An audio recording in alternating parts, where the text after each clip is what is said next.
I had her up so that we could talk about handling court issues.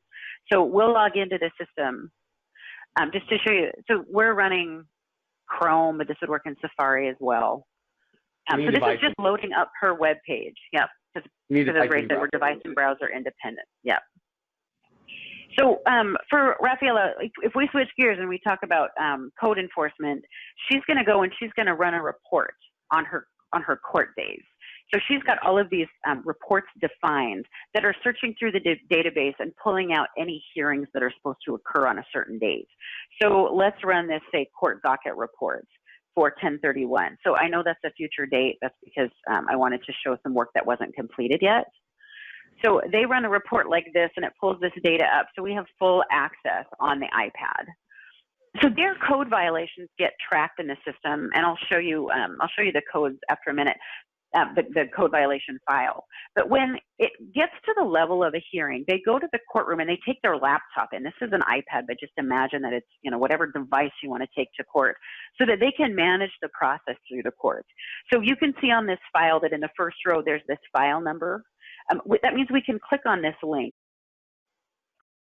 It's pulling that file open in a new tab. So I can see the whole history of this file right from the courtroom.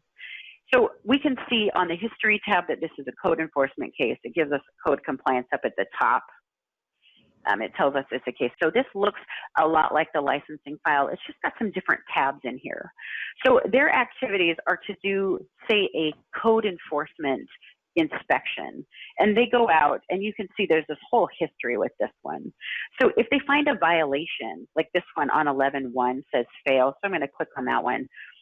It's a note that's going to say that the grass needs to be cut, and they're giving it to Ali. So at this point, they've logged this comment, and they're going to go out and they're going to generate a document using this document generator. And I'll just click on it so you can see the options here. So they're going to select a violation letter, a notice of violation. There we go, from that drop-down list. And I'm going to, instead of generating one here, since that would be recreating the wheel, we're just going to click into the Documents tab, and you can see that on this listing, they have a notice of violation. It's considered a merged document. So if I looked at that source, I could filter again for merged documents, and you can see that there's been an order generated, and you can see that there's a notice at the top and there's a notice at the bottom. So let's look at this most recent notice. So when they generate the notice of violation, it includes the next hearing date. So that's down in this area down here. You can see that. So this original hearing was 9/26 at 10:30 a.m. and then there was a continuance. So this letter gets printed out, and or it can get mailed out and served on the user, and then it creates a hearing activity. So I'm going to exit out of this and take you back to activities, and you can see that there are these 3 hearing activities. So this one happened. This bottom one happened in August, and then that other violation was triggered on the 26th, and you can see that the status was continued. So here we are on the 31st, and we've got this latest hearing. So this is how they're doing their processing, right? They fill out their code violation, their code inspection, they generate a violation which lists the hearing information. It automatically creates this hearing activity, which then trickles up to this report that they're running. And then when it's time for them to hear this case in court, they can enter the disposition. When they hit enter disposition, it's going to pull up that hearing activity. Here we go. And you can see that it's populating the case file information. So you have the court date listed. It's that required field. We see the defendant here. So as they go through the process, they're able to fill out this form. And I'm sorry about all of the erratic scrolling. So we can enter a court cost. They charge $50 for this. And then this first item, they get to enter the reason, and they can write in the finding note. So they can select from this drop down. For this one, let's pretend that this is completed. So we'll say to the agreement of the parties, they were found liable. And then we can enter the fine amount.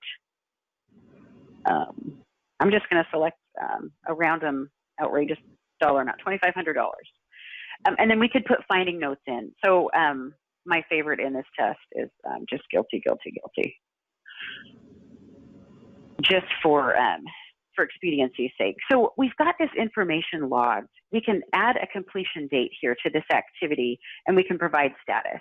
And we'll say that this is liable by default. And now from this activity, we can generate the order. So I'm going to go back to that document generator, and I'm going to select the document that I want to generate. We will select order. And then this is asking me to select a contact from the company, but I'm just going to be able to pass through that. And now we'll generate that letter. And then I'll show it to you. So this includes the disposition that they were liable and my notes, guilty, guilty, guilty, the cost amount, the judgment total, all of this information, so that this can again be posted, but it's also saved to the file. Say we get a judgment, because we generally do small claims cases, and we get a judgment, and so now they have an account with an amount due, and once the judgment is filed and recorded, they're going to have interest. Is that something that can be programmed into it as well to continue calculating interest on it? Yes, it can. So we can see the fees that are listed here. Would you enter that as, like, if you received the judgment, you would see in the system that interest had been applied, or you would want to add that, like, check that off as a checkbox as you're processing this? Well, once it shows it's in a judgment status, then the payment should be adding interest every day. So it should be accruing interest, that fee should. Yeah, it's compounded daily. Yeah. We do that in the system, but I'm not sure how that's triggered, Ray. It's like either going to be like a status couldn't trigger, like a judgment status couldn't trigger it To start. I mean, it's going to trigger it like when you pull up the payment page or when you print an invoice. Right. Right. And if it's in judgment status, it knows to just add them. So that would just be added in your implementation. That business rule would be applied. Right. Yeah.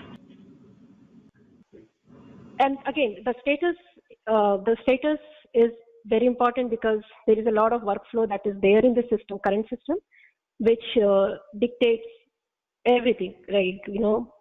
What should happen when. And that is very important for the letters. So we don't go and select what letters to generate. We only change the status and automatically the letters would be generated. So we can do it both ways as well. Mm-hmm. Yeah. We can use the document generator within the activity. So if you had somebody sitting in court and they needed to generate something, then we could do it from the activity like I showed you. But then we also have processing reports under the reports tab, which would be the mass run which you were talking about.